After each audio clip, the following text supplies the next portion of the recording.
आशिया कपच्या ट्रॉफीच्या वादावर आता अखेर पडदा पडलेला आहे। ट्रॉफी संदर्भात तडजोडीला पीसीबी तयार आहे। मोहसिन नक्वी आणि देवजीत सैकिया यांच्यामध्ये बैठक होणार आहे। या बैठकीमध्ये वादावर सुवर्ण मध्य काढण्याचं निश्चित झालेलं आहे।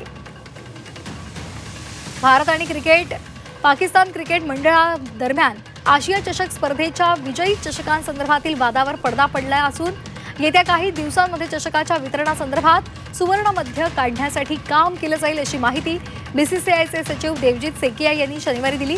आशिया चषक स्पर्धेतील विजेतेपदानंतर भारतीय संघानं मोहसिन नक्वी यांच्या हस्ते चषक स्वीकारायला नकार दिला होता। त्यानंतर नक्वी यांनी हा चषक आशियाई क्रिकेट परिषदेच्या संयुक्त अमिराती इथल्या कार्यालयामध्ये नेऊन ठेवला आणि माझ्याशिवाय चषकाला कुणी हात लावायचा नाही असं बजावलं होतं। मात्र आता बीसीसीआय आणि पीसीबीच्या बैठकीमध्ये या संदर्भातला तोडगा काढण्यात आल्याचं कळतंय।